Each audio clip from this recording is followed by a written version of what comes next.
안녕하세요. 바삭하고 담백한 파리 이야기 빠담빠담.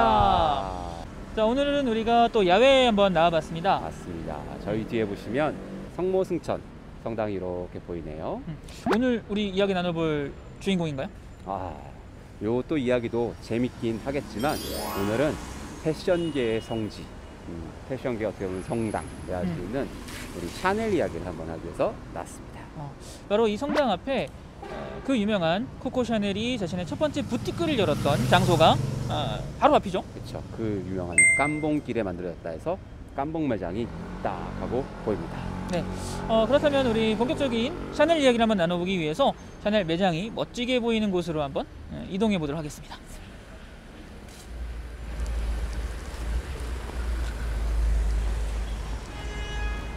이 좀 더.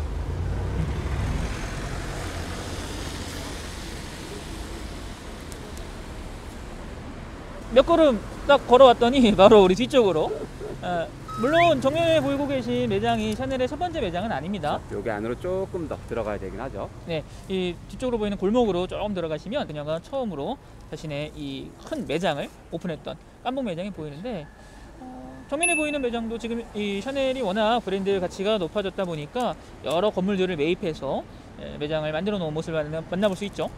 이 코코 샤넬이라고 하는 인물은 본명은 가브리엘 샤넬이라고 여러분들 다들 알고 계실 거고요. 1883년에 소미헤라고 하는 조그만 마을에서 태어났던 인물이었습니다. 그녀의 나이 12살 때 그녀의 어머니께서 병환으로 돌아가시게 되면서 그의 아버지가 자매를 수녀원에다가 버리게 됩니다. 맞습니다. 그때부터 그녀의 어떻게 보면 비극적인 인생이 시작되었다라고도 할 수 있겠죠. 맞습니다. 하지만 또 수녀원에서 그런 좀 비참하고 힘든 생활을 하긴 했지만 그곳에서 배운 바느질이 그녀의 인생을 바꾸는데 또 큰 도움을 줬던 일이기도 하지요. 그렇습니다.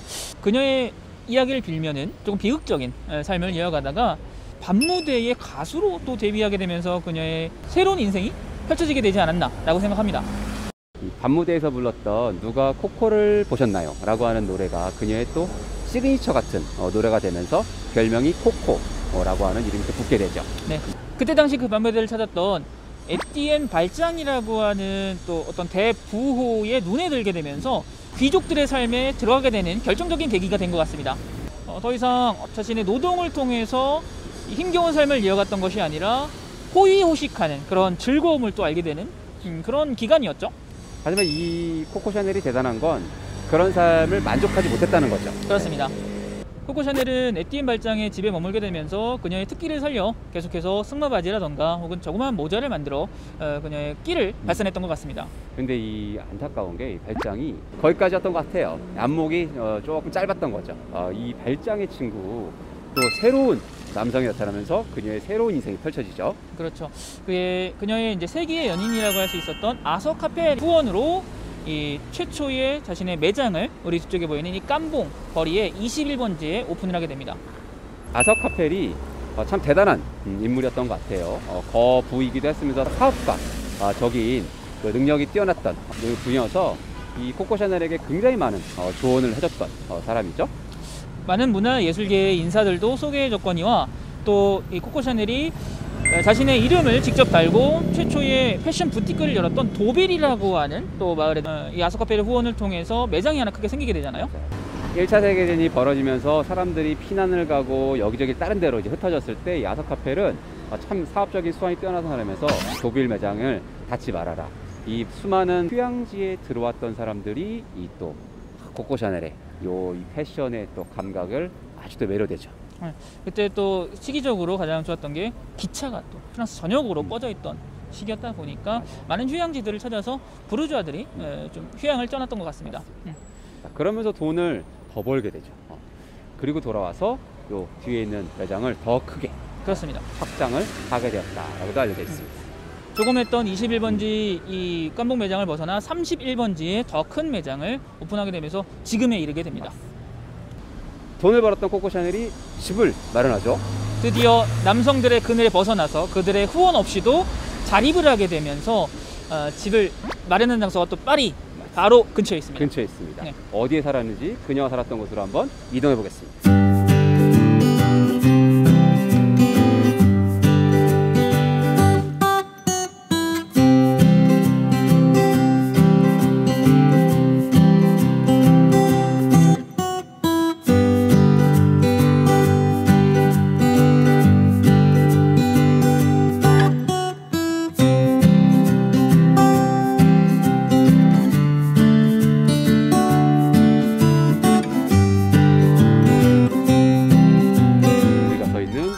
뒤 그 유명한 리츠 파리라고 하는 파리 최고의 호텔의 스위트룸을 자신의 집으로 쓰게 됩니다. 네, 그래서 평생을 이제 파리의 어떤 저택에 혹은 어떤 그 아파트에 살았던 게 아니라 그쵸. 호텔을 자신의 집으로 호텔에 사용했던. 자신이 있었어요. 네, 참 대단한 여성이었던 것 같아요. 와, 스위트룸. 사실 조금 부럽긴 합니다. 네. 저도 한번 가보고 싶긴 한데, 근데 뭐 살고 싶진 않아요, 저는. 진짜요? 살고 싶지 않으세요? 좀 살고 싶진 않습니다. 저랑 좀 다르시네요. 저는 살고 싶어요. 저는 그냥 한 이틀 밤 음. 정도? 이틀 좀 짧을 수 있다. 3박 4일? 한 일주일? 음. 점점 늘어나는 사람의 욕심이. 그녀가 이 호텔에 머물면서 뭐 지금까지도 사랑받고 있는 또 샤넬의 아주 스테디셀러라고 하는 것들이 이곳에서 탄생을 하게 되죠. 그렇죠. 대표적인 이 아이템이 바로 샤넬 넘버 5라는 좀 특이한 이름을 가진 향수였습니다. 당시에 이제 러시아 혁명으로 러시아의 귀족들이 망명으로 프랑스로 오게 되는데, 이 샤넬이 이 드미트리라고 하는 러시아 출신의 귀족에게 굉장히 잘해주죠.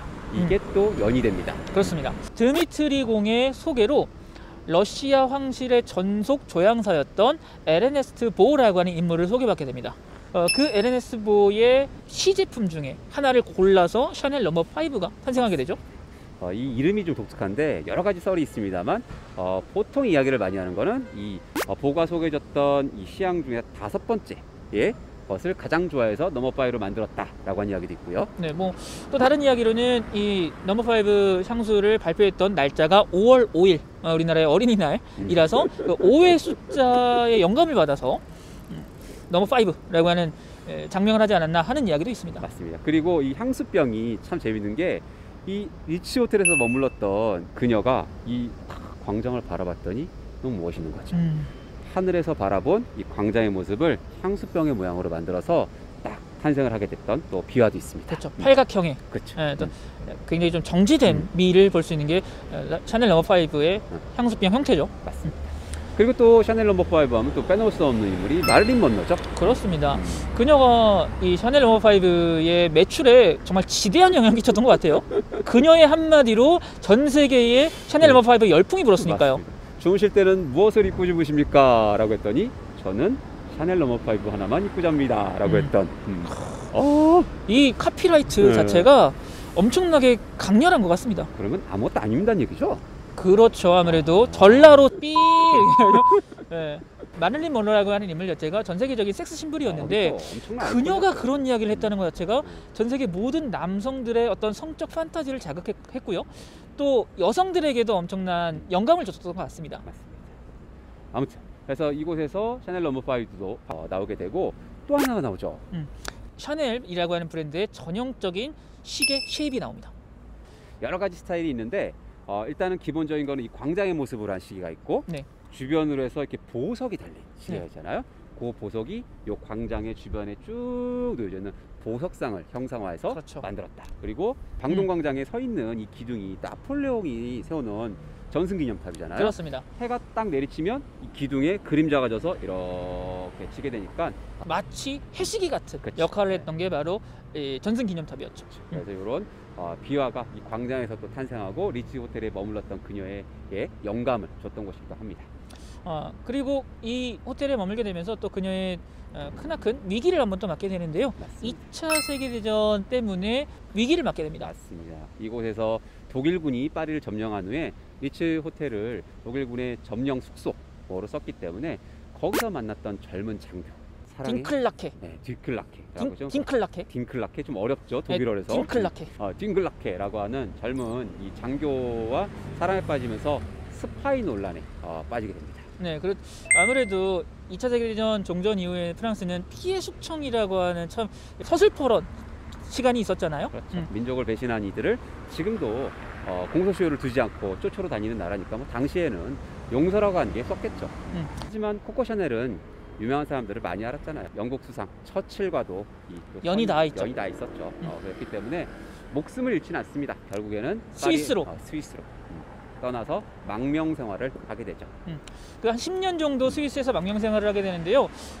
이 샤넬이 10년 동안 자리를 비웠던 파리의 패션계를 또 휘어잡았던 인물이 크리스찬 디올. 디오르입니다. 네. 디오르는 좀 뒤집었죠. 샤넬이 정제되고 깔끔하고 이런 활동적인 여성의 품위를 보여줬다고 한다면 디오르는 다시 한번 좀 더 고전으로 들어가서 정말 허리를 또 바짝 보이고 라인이 아주 수려하고 화려한 이런 패션을 다시 보여줬기 때문에 디오르가 훅 하고 떠오르게 되죠. 망명 생활을 끝내고 나서 코코 샤넬은 다시 한번 파리에서 재기를 꿈꿨습니다만 이미 파리에서 샤넬은 잊혀진 지 오래였어요. 돌아와서 열었던 패션쇼가 요즘 말로 폭망했다라고 합니다. 그래서 그녀는 쓰라린 마음을 안고 미국으로 건너가게 되잖아요. 그래서 뉴욕에서 엄청나게 큰 성공을 거두고 나서 그 유행이 다시 한번 유럽으로 재수입되게 되면서 샤넬의 또 다른 전성기가 찾아오게 됩니다. 하지만 돌아가시고 나서 프랑스에 묻힐 수는 없었죠.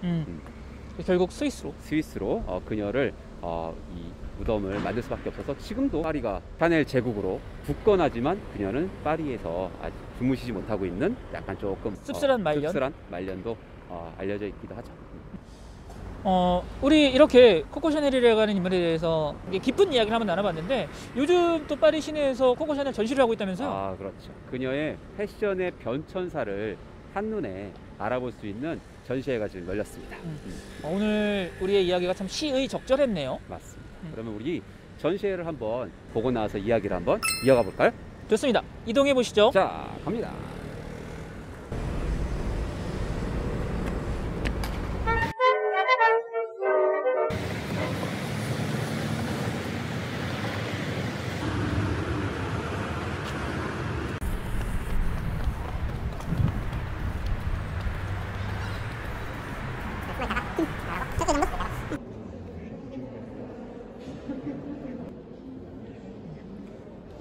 날라갈 테니까.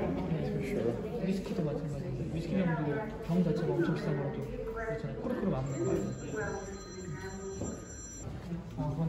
일단 이 병이 너무 마음에 들어. 13만 불.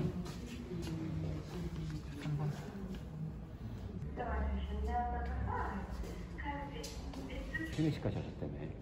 외로움을 못 참아서.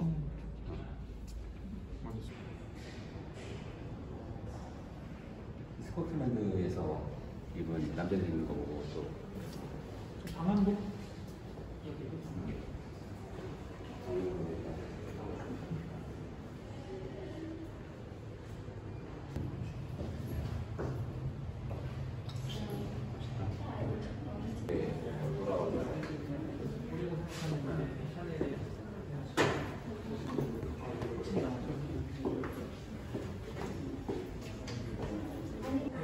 기능성이잖아요. 그러니까 여기다가 두 줄로 해서 여기다 걸 수도 있고 한 줄로 해서 어깨에다 걸 수도 있고 기능성.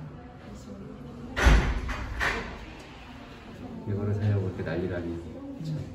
여기 샤넬인데 이게 지금 순금도 아니고 뭘 사? 샤넬이잖아요.